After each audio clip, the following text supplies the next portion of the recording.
자, 그러면 베이지안에서 하는 거 한번 이제 해보도록 합시다. 베이지안에서 하는 거. 자, 베이지안에서 이거 취한 방법은 베이지 룰을 합니다. 베이지 룰. 자, 베이지 룰 한번 해봅시다. 자, probability A given B. given B는 probability B, probability A, B 이렇게 표현하죠. 얘는 뭡니까? 얘는 베이지 룰입니까 아닙니까? 얘는 베이지 룰이 아니에요. 얘는 그냥 컨디셔널 프로버비티입니다. 컨디 프로버비티고 이 컨디 프로버비티는 도출된 게 아니에요. 얘는 X입니다. X염. 공리입니다. 공리. 그러니까 이 어떤 확률 매저가 되기 위한 조건이 이걸 만족해 줘야 돼요. 만족해 줘야 됩니다. 0과 1 사이에 되고 뭐 이거 만족해 줘야 되는 거죠. 자, 그리고 이제 우리는 또 이걸 알기 때문에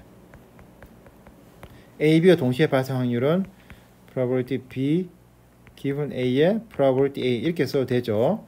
이게 바로 베이지 룰입니다. 자, 이걸 제가 다시 쓸게요. 다시 중요한 거니까 다시 써서 probability A given B는 probability B given A probability A 이렇게 써도 되겠죠. 써도 됩니다. 자, 색깔을 좀 바꿔서 자, 보시면 뭘 보셔야 되냐면 얘도 A의 확률이고 얘도 A가 발생할 확률이에요. 뭐가 다르냐면 얘는 B라는 정보가 주어져 있을 때 A가 발생할 확률이고 얘는 B가 없을 때인 거죠. 그렇죠? 따라서 새로운 정보 B라는 게 오면 새로운 정보 B가 들어오면 A가 발생할 확률이 이렇게 바뀐다는 소리예요. 그전에 내가 B라는 정보를 보기 전에는 내가 A가 발생할 확률이 이거였는데 정보를 보고 나서 내 생각은 이렇게 바뀌는 거죠. 그리고 이걸 어떻게 계산하냐? 이게 바로 베이지 룰 이걸로 계산한다는 소리예요. 자, 예를 들어서 얘가 0.5였어요. 0.5였습니다. 자, 잘 보시면 얘는 0.5라 치고 예를 들어서 곱하기 뭔가를 해주면 이게 업데이트된 확률이 되는 거죠. 업데이트된 확률이 돼요. 자, 그럼 이 값이 1보다 크겠습니까? 작겠습니까? 이 값은 1보다 클 수도 있고 작을 수도 있어요. 클 수도 있고 작을 수도 있어요. 아니면 1일 수도 있어요. 어떤 때 1이겠어요? A와 B가 어떤 관계였다? A와 B가 독립이라면 A가 주어질 때 안 주어졌던 독립이면 사실은 B가 발생하면 변하지 않잖아요. 그러면 이제 이 확률이 같은 거죠. 기존의 확률과 업데이트된 확률은 같아요. 하지만 이 확률은 이 두 사이의 관계에 있다면 A와 B 관계에 있다면 이게 1보다 클 수 있고 작을 수도 있어요. 그래서 새로운 정보 B가 왔을 때 이 값이 1보다 커서 0.5가 아니라 0.6이나 7이나 될 수도 있고 아니면 이 값을 보고 얘가 0.3, 0.2 줄어들 수 있어요. 그래서 기존 확률에다가 이렇게 어떤 이제 레이셔를 곱해주면 그게 업데이트된 확률이 돼요. 이게 바로 이걸 우리가 베이지안 업데이트라고 불러요. 베이지안 업데이트는 달리 말하면 베이지 룰에서 우리가 각 이벤트가 발생한 확률에 대해서 우리가 확률을 수정해 주는 거예요. 거죠. 뭐 예를 들면 내가 버스를 타러 갔는데 보니까 내가 타고자 하는 버스가 예를 들어서 뭐 150번 버스인데 보니까 150번 버스가 저 앞에 가는 게 보이더라. 이미 제가 지나가는 게 보이더라. 그러면 내가 업데이트를 하면 새로운 정보 와는 거죠. 지나갔다는 정보 왔으면 이게 150번 버스 다시 오는데 걸린 시간에 대한 나의 분포가 달라지는 거죠. 그렇죠? 그래서 이 값에 따라서 새로운 정보 B가 어떤 값이 오느냐에 따라서 나의 확률이 달라져요. 그렇습니다. 그래서 우리는 이 세타라는 것도 똑같이 표현해요. 얘는 이제 컨티뉴어스인가 이거는 뭐 확률 변수가 컨티뉴어스니까 이렇게 하지 말고 그리고 어떤 베이지안에서는 이제 뭐 대부분 다는 아니지만 대부분 이제 이렇게 표현합니다. 대부분 이제 노테이션을 또는 제 책에서는 노테이션을 이제 이렇게 표현해요. 세타 기분 y. 그러니까 파이는 밀도 함수 수는 3.14 아닙니다. 자, 그리고 얘는 이제 f of y 기분 세타. 그리고 f of y. 또는 그 다음에 얘는 파이어블 세타 이렇게 표현하겠어요. 자, 보통 저는 어떻게 하냐면 파라메타에 대한 밀도 함수는 파이로 하고요. 그리고 데이터에 대한 이제 밀도 함수나 매스 펑션은 제가 f로 표현합니다. 보통 이렇게 표현해요. 그래서 우리는 이제 이 공식을 이용해서 우리는 세타를 추정해요.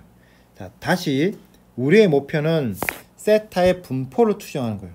세타의 분포를 추정한 겁니다. 그런데 정확한 말하면 베이지안에서 세타를 추정한다는 것은 세타 기분 y입니다. y. 얘를 추정하는 게 우리의 목표입니다. 얘가 제일 중요해요. 얘 이름 우리가 따로 뭐라 하냐면 얘를 우리가 그 포스테리아 디스트리뷰션을 불러요. 그리고 세타가 없을 때, y가 없을 때 그냥 세타의 분포, 그냥 세타의 분포는 그냥 세타 이렇게 표현합니다. 세타 자체가 확률 변수니까 얘의 분포를 우리가 프라이어라 부르고 얘를 다시 포스테리어라고 부릅니다. 그죠? 다시 정말 중요합니다. 이거 진짜 중요해요. 우리의 목표는 세타 기분 y 분포를 도출하는 거예요. 달리 말하면 세타 기분 y 분포의 종류를 알거나 또는 얘의 히스토그램을 그리는 게 우리의 목적이에요. 얘 분포를 아는 게 우리의 목적입니다. 그래서 얘 분포를 알고 싶어서 우리가 뭘 할 거냐면 얘 분포를 알고 싶어서 얘의 밀도 함수를 계산해 볼 거예요. 밀도 함수를 보면 얘는 밀도 함수를 봤더니 이 밀도 함수는 정규 분포의 밀도 함수인데 그러니까 얘는 정규 분포를 따르는구나 라는 걸 알 수 있겠죠. 그렇죠? 마찬가지로 우리는 이제 방금 동적 던지기에서 이 세타의 분포를 이제 세타의 사후 분포를 도출해서 세타의 밀도 함수 계산할 거예요. 어떻게 뭘 이용해서? 이 배줄을 이용해서 계산하려고 해요. 자, 계산하려고 하다 보니까 우리가 뭐가 필요한지를 보죠. 뭐가 필요하냐면 얘를 계산하고 싶으면 여기서 뭐가 필요하냐면 여기서 이 세 개가 필요해요. 요거 세 개가 필요합니다. 자, 먼저 얘는 우리가 알고 있습니까? 모릅니까? 얘는 우리가 알고 있어요. 얘의 이름이 뭡니까? 얘의 이름이 바로 likelihood란 말이죠. likelihood 우리가 알고 있어요. 계산했잖아요. 그죠? 계산했습니다. 그죠? likelihood 계산했습니다. 여기서 계산했죠. likelihood 계산했고, 그 다음에 또 필요한 건 뭐냐면 얘가 필요해요. 자, 얘는 사후 밀도, 얘는 사후 분포, 그 사후 분포의 밀도 함수니까 사후 밀도 posterior density, 얘는 사전 분포, 얘는 그냥 파이브 세타니까 얘는 prior density라 불러요. 그러니까 얘가 필요해요. 얘가 필요합니다. 그러니까 얘에 대해서 우리가 또 설정을 해줘야 돼요. 그 다음에 얘도 필요한 것처럼 보이지만 실제로 얘는 필요하지 않아요. 왜 필요하지 않는지는 제가 다시 또 설명드리겠습니다. 지금은 필요하지 않다 하더라 받아들이고 넘어가겠습니다. 그래서 일단은 얘를 도출하기 위해서는 얘가 필요한데 일단 얘는 주어져 있고 얘를 이제 지금부터 설정하려고 해요. 프라이를 설정하려고 합니다. 자, 그럼 이제 프라이가 뭔지 설명해봐요. 생각해 보셔야 돼요. 프라이라는 거는 내가 새로운 정보, 그 동요 던지기 결과를 보기 전에 내가 갖고 있는 세트에 대한 정보를 말해요. 프라이어 인포메이션입니다. 데이터를 관찰하기 전에. 그럼 데이터를 관찰하기 전에 우리가 동전에 대한 정보가 뭐가 있냐면 그 전에 동전 던지기를 한 경험들, 어릴 때부터 우리가 지금 늘 평생 해왔던 동전 던지기 경험들, 그다음에 동전 던지기에 대한 이론들, 통계학 이론들, 아니면 뭐 동전 던지기 그 자체에 대한 이론들, 동전에 대한 이론들, 그런 게 있을 거란 말이죠. 그런 걸 보므로써 그런 것부터 우리가 지금 갖고 있는 세타에 대한 나의 믿음이 있어요. 믿음 있는 거죠. 지금까지 우리가 동전을 해봤을 때, 지금 아니면 내가 지금까지 봐왔던 동전을 보니까 웬만하면 페어하더라. 페어하지 않아도 페어한 건 그 비슷하더라. 라는 걸 알고 있는 거죠. 그러니까 세타는 대부분 평균이 0.5일 가능성이 많아. 그것도 꼭 0.5는 아니지만 대부분은 굳이 평균을 따지면 0.5일 것 같아. 하지만 크면은 뭐 한 0.8, 작으면 0.2 정도 될 것 같아. 거의 90%의 확률로 생각해. 라고 생각할 수도 있죠. 그러면 그거를 내가 수식화해서 표현할 필요가 있어요. 그걸 표현할 때 가장 많이 쓰는 게 바로 베타 분포예요. 베타 분포라고 있습니다. 베타 분포 A, B랑 있는데, 베타 분포 A랑 있는데, 이게 뭐냐면, 예를 들어서, 이 베타 분포는 기본적으로 이제 0과 1 사이에서 정의해야 돼요. 그리고 만약에 AB가 둘 다 1보다 크다면, 형태가 보통 이제 이런 형태가 띄는 거고요. AB 둘 다가 1보다 작을 수도 있어요. AB 둘 다 1보다 작으면 이런 형태를 띱니다. 그리고 A, B가 값이 같으면 대칭이지만 A, B 값이 다를 수 있어요. 얘가 뭐 얘는 5, 얘는 10 이런 식으로 될 수 있죠. 이런 경우는 이제 스큐 돼 있어요. 이렇게 비대칭입니다. 이렇게 비대칭이 되고, 그 다음에 하나는 1보다 크고 하나는 1보다 작을 수도 있죠. 둘 다 1보다 작고 둘 다 1보다 클 수 있지만 하나는 1보다 크고 하나는 1보다 작을 수 있어요. 그런 경우는 이렇게 뭐 이렇게 증가하는 함수 또는 감소하는 함수처럼 보이기도 해요. 이런 식으로 띄입니다. 굉장히 어제가나 중요한 거는 이 확률 변수가 0과 1 사이를 띄면서 굉장히 플렉서블한 데인시티 펑션이에요. 보통 그 동력 던지기 할 때 이 세타의 값 추정할 때 보통 포리어 디스트리뷰션으로 이 베타 분포를 사용해요. 왜냐면 이 베타 분포를 사용하면 내가 어떤 생각을 하고 있든 간에 그 생각을 이 A, B 값으로 형상화시키기가 쉽거든요. 그래서 방금 말했던 것처럼 난 평균이 0.5다. 0.5고 크면은 뭐 0.8, 작으면 0.2 정도 될 것 같아. 한 90% 확률로. 그럼 그때 그에 해당되는 A, B가 뭐냐면 둘 다 A랑 B가 둘 다 5일 때 그에 해당돼요. 그래서 A랑 B가 둘 다 5다. 해보죠. 그리고 이제 얘 베타 분포를 따른다고 했으니까 이 베타 분포의 density 펑션은 이렇게 돼요. gamma of A, gamma of B, gamma of A 더하기 B. 그 다음에 세타의 A승 1 빼기 세타, 죄송합니다.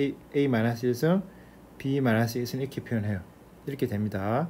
이렇게. 그러니까 이 얘들을 갬마 펑션 하는데 갬마 펑션이 뭔지 몰라도 됩니다. 이따 하더라. 그냥 중요한 거는 그냥 어쨌든 얘는 세타랑 관계없는 놈이다. 세타 관계되는 놈은 이쪽 항이 있다. 그러니까 얘들은 그냥 상수다. 이 상수 이런 상수를 우리가 특별히 뭐라 부릅니까? 얘를 이런 상수를 우리가 따로 노멀라이징 컨스턴트를 부르죠. 얘 역할은 뭡니까? 얘를 적분했을 때 0과 1에서 적분했을 때 1로 만들어주는 역할을 한 것뿐이에요. 뿐입니다. 그리고 이 부분은 세타 관련된 부분은 우리가 따로 커네리아를 부릅니다. 줄여서 커네리아를 불러요. 자, 그 이게 나의 프라임입니다. 이게 나의 프라이어. 따라서 이제 프라이어를 따로 표현할 때 우리는 A0, B0로 하겠습니다. 아래 참자 A0, B0 넣어준 하죠. 자, 그러면 다시 돌아서 다시 우리의 목표는 세타 기분 Y의 분포를 알고 싶고 얘의 분포를 알고 싶기 때문에 얘의 밀도 함수를 계산을 해보고 싶어요. 밀도 함수를. 그래서 밀도 함수 계산해봤더니 우리가 아는 분포의 밀도 함수다. 그럼 얘 그 분포라는 걸 알 수 있단 말이죠. 그런데 이제 얘는 베이츠 룰에 하면 f of y 기분 세타 파이 of 세타 그 다음에 f of y라는 사실을 알고 있어요. 자, 그런데 보시면 기본적으로 얘들은 다 세타의 함수란 말이죠. 얘도 세타의 함수고 얘도 세타의 함수예요. 자, y는 세타의 함수는 아닙니다. 첫 번째 y는 세타의 함수는 아니고, 그 다음에 y는 숫자입니까? 아니면 변수입니까? 숫자죠. 내가 y라고 썼지만 이 y는 내가 마음대로 값을 바꿀 수 있는 거예요? 아니면 고정되어 있는 거죠? 지금 고정되어 있는 거죠. y 안에는 0이 8개, 1이 2개란 말이죠. 그러니까 이 값은 숫자입니다. 자, 그러면 얘는 얘가 발생 확률이죠. 얘가 발생 확률. EF는 다른 겁니다. 기본적으로 그냥 귀찮아서 똑같이 쓴 것뿐이지. 어쨌거나 중요한 거는 그냥 Y가 발생 확률이라는 소리예요. 얘는 이제 세타가 주어졌을 때 Y가 발생 확률이고, 얘는 세타가 안 주어졌을 때 Y가 발생 확률인 거지. 그게 뭔지 이해할 필요 없습니다. 그건 나중에 설명드릴 거예요. 자, 중요한 거는 이제 얘는 이제 Y 함수다. 근데 Y는 숫자라면서요. 근데 이 Y 함수는 F가 구체적으로 어떤 함수인지 알아야 몰라요. 모르죠. 모릅니다. 모르지만 내가 알고 있는 거는 얘는 y 함수고 함수기 때문에 반드시 이 값이 스칼라 나오겠어요, 벡터로 나오겠어요. 스칼라 나오죠. 하나의 숫자 컨스턴트로 나온단 말이에요. 스칼라 나온단 말이죠. 그러니까 얘는 상수인 뿐이에요. 그러면 그 말은 내가 세타가 바뀔 때 이 값은 변해요, 안 변해요?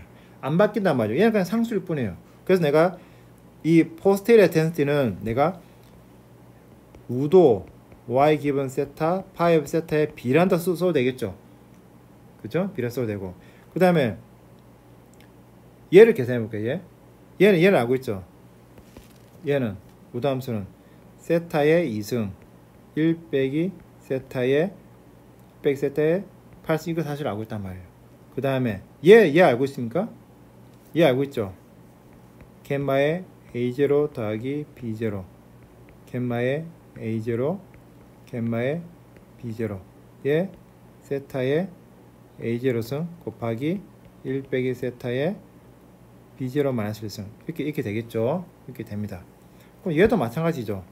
얘도 어차피 상수기 때문에 신경 안 써도 돼요. 그래서 결과적으로 세타의 A0 더하기 2 빼기 1승 여기다가 1 빼기 세타의 B0 더하기 8 빼기 1승 이렇게 해도 되겠죠. 됩니다. 그렇죠? 자, 다시 여기서 이거 왜 하는지 생각해 봅시다. 분명히 이거 헷갈리는 사람, 이 부분이 굉장히 중요해요. 베이지안 처음 배우는 학생들은 이 부분 정말 헷갈립니다. 이게 수학이 어려서가 아니라 도대체 왜 저걸 하는지 이게 뭔 말인지 모르는 경우 되게 많아요. 자, 다시 정규분포로 와서 이제 엑스포넨셜의 마이너스 2 시그마 제곱에 x 빼기 뮤의 제곱 있단 말이죠. 이렇게. 근데 내가 지워가지고 이거 지웠어요. 그리고 내가 뭔지를 모르겠어요. 그냥 상수C를 곱했습니다. 그냥 상수C를 곱했어요. 그래서 물어봐요. 얘는 내가 C가 뭔지 모르겠는데 얘는 어떤 부분의 밀도 함수일까? 하면 C를 모른다고 해서 얘는 정규분포의 밀도 함수가 아닐까요? 정규분포의 밀도 함수죠. 자, 이 부분은 똑같은데 이 부분은 다른 어떤 분포가 존재할까 안 할까요? 존재하지 않죠. 그러니까 커넬이 주어져 있으면 이 커넬이 좀 상수항은 자동으로 결정되기 때문에 커넬이 주어져 있으면 커넬에 해당되는 분포는 유니크하게 하나밖에 존재하지 않아요. 그러니까 내가 어떤 분포라고 그 밀도 함수를 보고 이 밀도 함수가 어떤 분포의 밀도 함수인지 알고 싶을 때는 커넬만 알면 되지 그 상수항을 알 필요가 없는 거예요. 그러니까 상수항을 계속 지워 나가는 거예요. 지금 상수항을 커넬만 보면 그 분포가 뭔지 알 수 있기 때문에. 그죠? 자, 그래서 지금 커넬만 지고 가고 있는 거예요. 그래서 결과적으로 도출해 봤더니 보시면 이게 바로 그 커넬이 된 거예요. 커넬이 된 거죠. 그죠? 그럼 이거는 뭐의 커넬입니까? 봤더니 뭐의 커넬? 이거 베타 분포 커넬과 똑같죠? 물론 파라미터 다를 뿐이지. 아, 그러니까 이 세타의 이 4, 5 밀도 함수가 바로 베타 분포의 밀도 함수네. 그럼 따라서 세타의 4, 5 분포도 사전 분포처럼 베타 분포라는 사실을 우리가 알고 있는 거죠. 그러면 도출이 된 거예요. 자, 좀 더 자세한 거는 좀 쉬었다가 다 계속 하죠. 예.